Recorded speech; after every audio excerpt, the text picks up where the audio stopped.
Hey everyone, and welcome into another PHNX Suns Pregame Show brought to you by our friends at the DraftKings Sportsbook app, America's top-rated sportsbook app. Don't forget to hit that like button, subscribe wherever you listen to your podcast, and if you feel so inclined, leave us a 5-star review. I'm Lindsey Smith, and today I've got the man behind the Mac. He's in front of the camera, Shane Dieffenbach, joining me. Shane, how are you? I'm good. I'm still technically behind the Mac because I have my Mac laptop right here, still producing the show, but I got a camera in front of me this time, so it's a little different. You're just a man of many talents. What can we say? You're doing it all for us today, holding down the fort because Espo is on bedtime duty. He is putting his kid to sleep as we speak so that he can watch tonight's game, and then he'll be joining us for the post-game show, which, as always, come join us for that. It happens right here on our YouTube channel right after the final buzzer. So, Shane, it's going to be an interesting one tonight. It's the Suns and the Celtics, and everyone and their mom is hurt or sick or just out. Yeah, the day is weird in general. I feel a little weird today. I told you before the show that on our ASU show, which if you haven't watched today, I got my eyebrows waxed. So the day's been a little weird in general. Yeah, the injury report, which we'll show in a little bit, is long. There were actually so many names that I left a couple off of it because I couldn't even fit it on. It's going to be strange. The line on the DraftKings Sportsbook hasn't even moved, though. It's still at Suns -3, I believe. So really, yeah, that's kind of surprising. You'd think it would move a little bit with Deandre being out, but maybe they just haven't updated it yet because it did just come out like half an hour ago, I think. They're usually really fast on it, though. And usually after that, if it's going to affect it, they pause the line movement or they don't let you bet on it until everything's sorted. But it didn't move. So my dirty little ass took the Celtics to win the game. I know, kill me. But I also, before DA was announced that he was going to be out, I took the Suns to win by 10. So one of those two things. We'll see what happens. Hopefully it's the Suns winning by 10, but I feel like this one might be a little bit closer now that the Suns are going to have to figure some things out and mess around with some of those lineups. I love that the chat is they're so nice to you, Shane. I know. I'm surprised because the Coyotes chat was so mean to me the other night. I need it. I need this right now. Go ahead. You're loved here on the Sun Show. Well, I appreciate that. Coyotes, they're having a hard time. They're just projecting. That's all. They're down 2-0 right now. I have it up on that TV, and it's 10 minutes into the game. So yeah, so that's why they're always upset. But over here at the Suns, we're having a good season, so we are much happier, and we all love you. So thank you for joining me. All right, so the Celtics have lost their last two. They had a back-to-back in LA against the Lakers and the Clippers, and they dropped both of those. The Suns are coming off of 3 days of rest. No games since Monday after their win over the Spurs. They took 2 days off, which Monty Williams said it's not often throughout his whole entire coaching career that either he has given his team 2 days off in a row or he's been on coaching staffs who have done that. But for him, his thinking was just, these guys just really genuinely needed it. They had a rough stretch there, October, November. It was tons of games, basically playing every other day for almost an entire month, and quite a few back-to-backs in that as well. So hopefully they're rested. We got some days off too. I mean, it's been nice this week. It's much needed. But from the basketball perspective, like I can't imagine going through that winning streak and having to turn around against a Spurs team that really wanted that win and fending them off. The days off that they had are much deserved, and hopefully this team can kind of just recharge a little bit, especially mentally, because after the shortened off season and booking the Olympics and all the stuff going on, noise everywhere, it's needed for the Suns team for sure. Absolutely. The only thing I hope that we don't see tonight is a little bit of that grogginess almost. You know what I mean? Like sometimes if you rest too much, you get a little groggy, you got to get back into things. All right. Well, with that, let's take a look at our injury report and find out who both of these teams will be without. So on the Suns side, of course, no Devin Booker, no Frank Kaminsky, also no Abdul Nader. And then last minute addition to this list, Deandre Ayton, and he is out with a non-COVID related illness. They said that he was at shoot around this morning after getting tested, of course, and he just tried to see if he was able to go, but I guess his sickness kind of just got a little bit worse throughout the day. So they decided it's best to keep him out of tonight's game, give him some time to rest. And I agree with their decision there. And then on the Celtics side, they're Not the Kings. Hey, it happens. You're doing a lot today. We forgive you. On the Celtics side, no Jaylen Brown. He's got a right hamstring tightness. Bruno Fernando, low back spasms. Josh Richardson is in health and safety protocols. And then Dennis Schroeder, he was questionable for tonight's game, but it came out recently that he is available. So he'll be playing out there on the floor tonight. That's a lot of players who are missing tonight's game, and a lot of key players at that. Yeah, for sure. This Celtics team is kind of underperforming. They've been plagued with injuries all year. Jason Tatum, as much as I dislike his fan base more than I dislike him. They're just such fanboys over there. He's a fantastic player, and whenever he's active, I mean, it's going to be tough. So the Suns definitely have a big matchup. The Celtics need to get back on the right track here soon because the East is so competitive. And yes, Fabio, I know, I'm sorry. I forgot to change the picture last minute. Oops, it happened.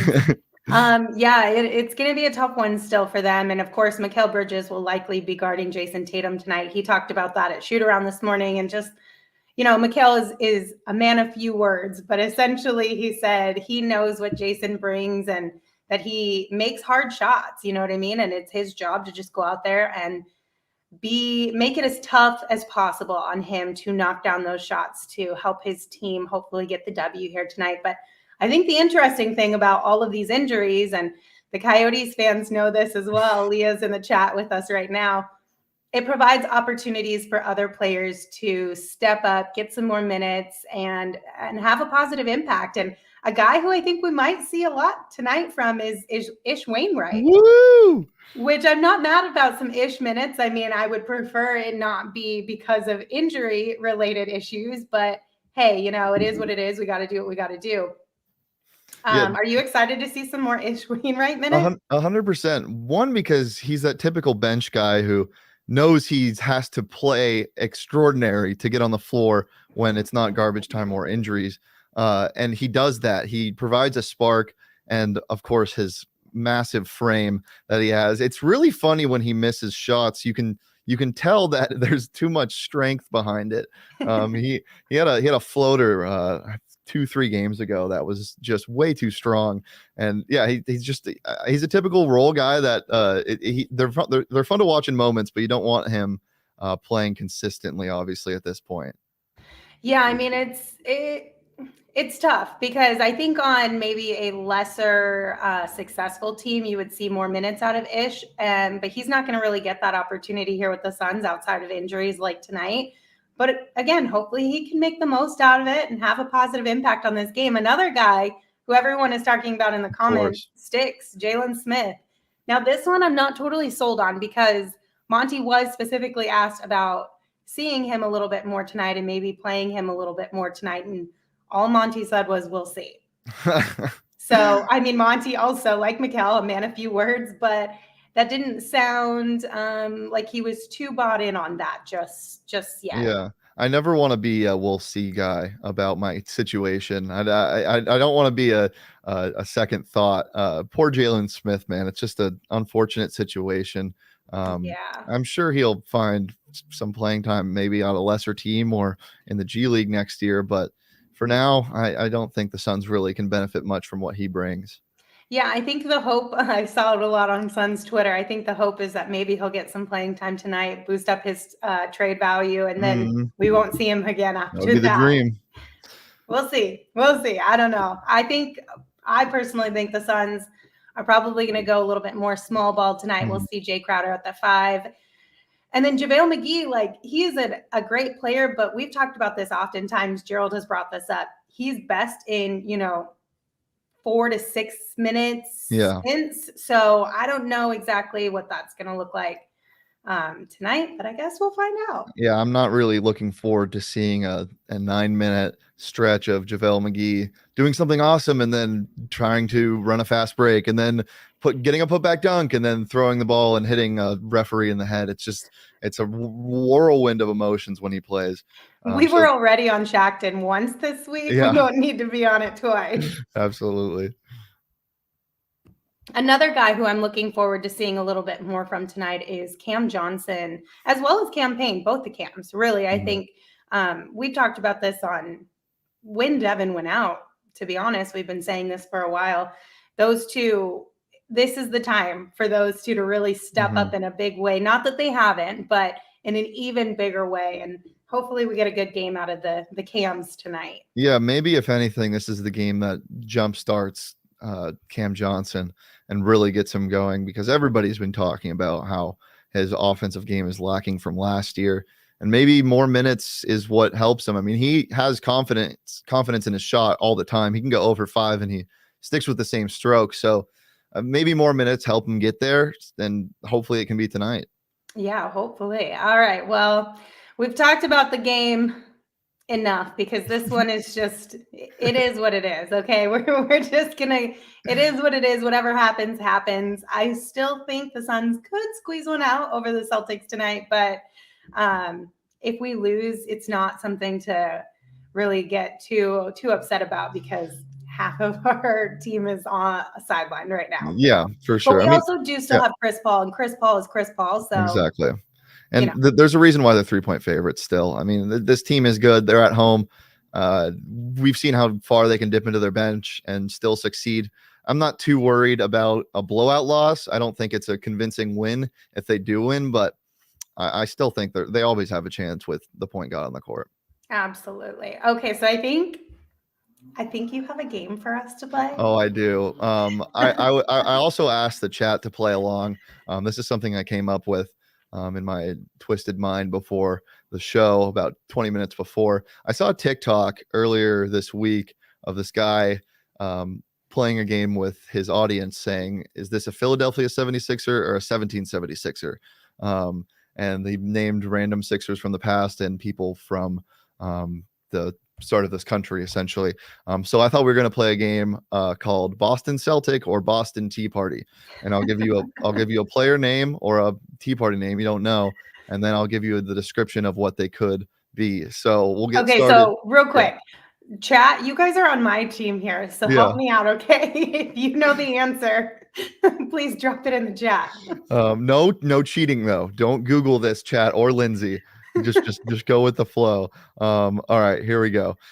First one, Nat Frankel. Was he a Celtic? Did he average 1 point a game, or was he an attorney for participants in the Boston Tea Party after the fact?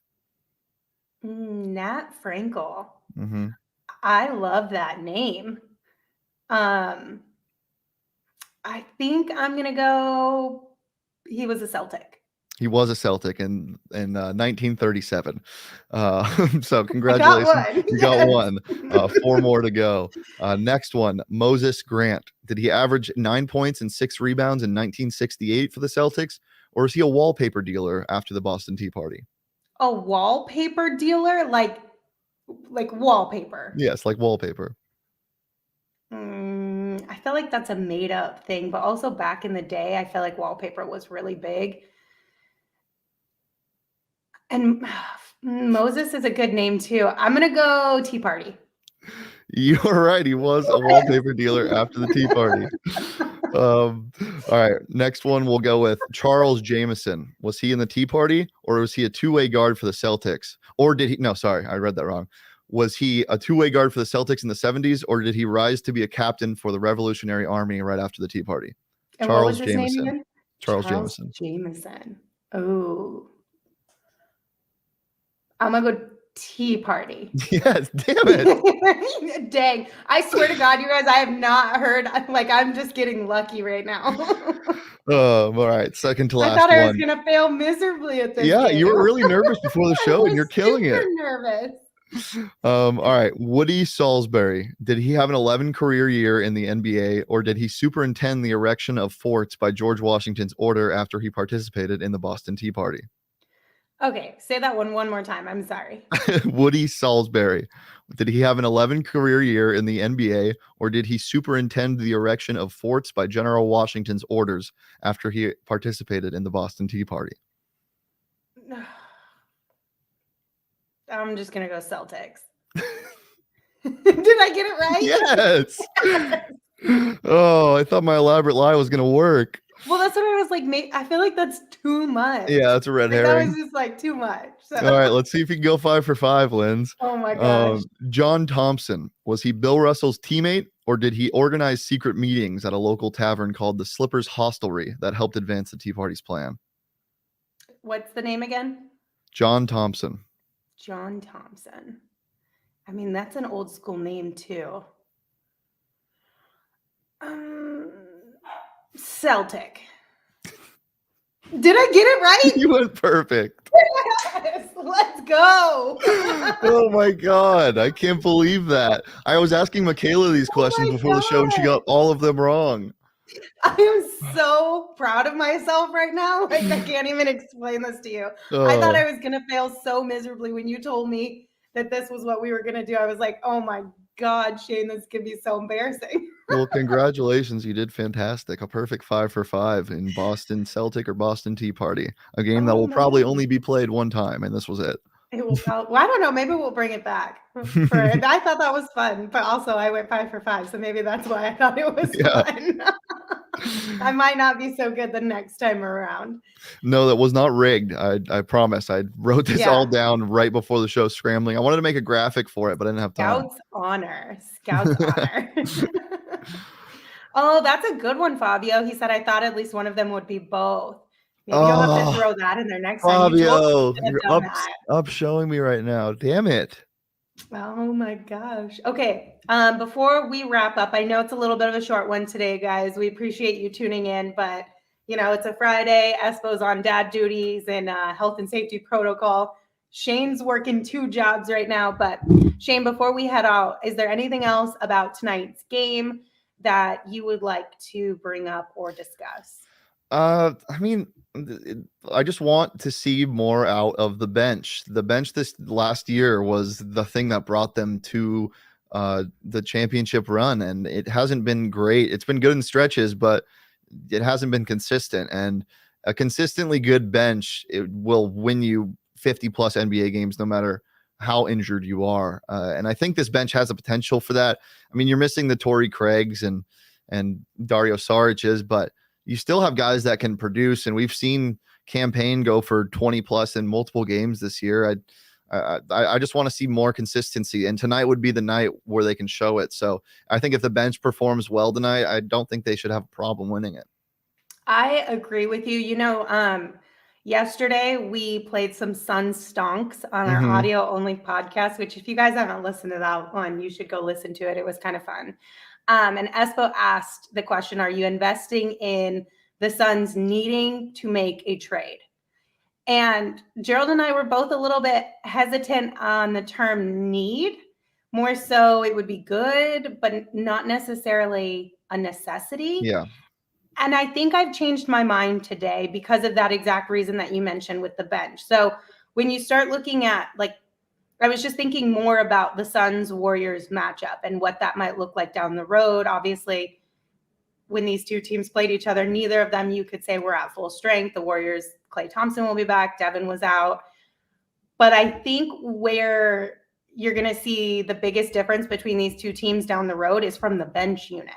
I think that's what's going to be the difference maker in these two teams and their matchup. So now I think I'm investing in the fact that the Suns do need to make a trade just to bolster that bench unit a little bit more and make them just as much of a threat as they were last year, like you mentioned. Yeah, I'm one of those guys. I don't do this, but I'm with those people on Twitter that just yell, "We want Torrey Craig back. Give me Torrey Craig." I was obsessed with his game. It didn't matter if he went 0 for 3 from the 3-point line in a night. He just brought you something different off the bench. Even if he didn't even have a single statistic, the pure energy he would bring was phenomenal, and I miss him dearly.